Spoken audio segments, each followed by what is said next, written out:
السلام علیکم ورحمۃ اللہ وبرکاتہ۔ بسم اللہ الرحمن الرحیم۔ صرف 5 منٹ کا مدرسہ قرآن و حدیث کی روشنی میں 20 جمادی الاولیٰ اسلامی تاریخ بنو نذیر کی جلا وطنی۔ یہودی قبائل امن معاہدے میں شریک ہونے کے باوجود آئے دن بغاوت و سرکشی کرتے رہتے تھے۔ بئر معونہ کے دردناک حادثے کے بعد بنو نذیر ظلم و ستم میں بڑھتے جا رہے تھے۔ وہ معاہدے کے باوجود مشرکین مکہ سے چپکے حضور صلی اللہ علیہ وسلم کے قتل کی ناپاک سازش کرنے میں مصروف رہتے۔ ایک مرتبہ ربیع الاول سن 4 ہجری میں رسول اللہ صلی اللہ علیہ وسلم امن کے مستحق و مقتول مشرکوں کی دیت خون بہا طے کرنے کے لیے بنو نذیر کے پاس گئے۔ انہوں نے ظاہری طور پر آپ صلی اللہ علیہ وسلم کے ساتھ تعاون کا وعدہ کیا، مگر قتل کی سازش کر کے آپ صلی اللہ علیہ وسلم کو ایک دیوار کے نیچے بٹھا دیا اور ایک یہودی شخص کو اوپر سے پتھر گرانے پر مأمور کر دیا۔ اللہ تعالیٰ نے یہود کی اس ناپاک سازش سے اپنے نبی کو آگاہ کر دیا۔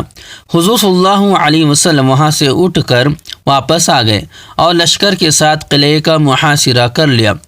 ادھر بنو نذیر مشرکوں کی طرف سے مدد نہ ملنے کی وجہ سے خوف زدہ ہو گئے اور مقابلے کی تاب نہ لا کر مدینہ چھوڑنے پر رضامند ہو گئے اور حکم کے مطابق ہتھیار چھوڑ کر 600 اونٹوں پر سامان لاد کر خیبر میں جا بسے۔ حضور صلی اللہ علیہ وسلم کا معجزہ۔ حضور صلی اللہ علیہ وسلم کے تھوک کی برکت۔ رسول اللہ صلی اللہ علیہ وسلم کی باندی حضرت رزینہ رضی اللہ تعالی عنہا بیان کرتی ہیں کہ آپ صلی اللہ علیہ وسلم اپنے اور حضرت فاطمہ رضی اللہ تعالی عنہا کے دودھ پیتے بچوں کے منہ میں اپنا مبارک تھوک ڈال دیتے اور ازواج مطہرات سے فرماتے، رات تک ان کو دودھ مت پلانا، چنانچہ بچے رات تک بغیر دودھ پیے ہی رہتے تھے۔ ایک فرض کے بارے میں جماعت کے ارادے سے مسجد جانا۔ رسول اللہ صلی اللہ علیہ وسلم نے فرمایا، جو شخص اچھی طرح وضو کرے پھر مسجد میں نماز کے لیے جائے اور وہاں پہنچ کر معلوم ہو کہ جماعت ہو چکی، پھر بھی اس کو جماعت کی نماز کا ثواب ہوگا اور اس ثواب کی وجہ سے ان لوگوں کے ثواب میں کچھ کمی نہیں ہوگی جنہوں نے جماعت سے نماز پڑھی ہے۔ ایک سنت کے بارے میں نفس کے شر سے پناہ مانگنا۔ رسول اللہ صلی اللہ علیہ وسلم نے حضرت حسین رضی اللہ تعالیٰ عنہ کو دعا سکھائی، اللہم الہمنی رشدی واعذنی من شر نفسی۔ اے اللہ تو میرے دل میں میری بھلائی ڈال دے اور میرے نفس کی برائی سے مجھ کو بچا لے۔ ایک اہم عمل کی فضیلت اللہ کے لیے سورہ یاسین پڑھنا۔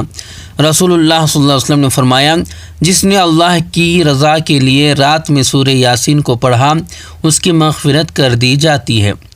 ایک گناہ کے بارے میں ظلم و زیادتی کرنا۔ قرآن میں اللہ تعالیٰ فرماتا ہے، جو اپنے اوپر ظلم کیے جانے کے بعد برابر بدلہ لے لے تو ایسے لوگوں پر کوئی الزام نہیں۔ الزام تو صرف ان لوگوں پر ہے جو لوگوں پر ظلم کرتے ہیں، ناحق دنیا میں سرکشی کرتے پھرتے ہیں۔ یہی وہ لوگ ہیں جن کے لیے دردناک عذاب ہے۔ دنیا کے بارے میں، دنیا میں کھانا پینا چند روزہ ہے۔ قرآن میں اللہ تعالیٰ فرماتا ہے، تم دنیا میں تھوڑے دن کھا لو اور اس سے فائدہ اٹھا لو، بے شک تم مجرم ہو، یعنی یہ دنیاوی زندگی چند روز کی ہے۔ اگر اس کے پیچھے پڑ کر اپنی آخرت کی زندگی کو بھلا دو گے تو قیامت کے دن تم مجرم بن کر اٹھو گے۔ آخرت کے بارے میں جہنم کی حالت۔ رسول اللہ صلی اللہ علیہ وسلم نے فرمایا، قیامت کے دن جہنم کو 70,000 لگاموں کے ساتھ لایا جائے گا اور ہر لگام کے ساتھ 70,000 فرشتے ہوں گے جو اس کو کھینچ رہے ہوں گے۔ طب نبوی سے علاج، ہر مرض کا علاج۔ رسول اللہ صلی اللہ علیہ وسلم نے فرمایا، حلال کمائی سے شہد خرید کر بارش کے پانی میں ملا کر پیا جائے تو ہر بیماری سے شفا ہوگی۔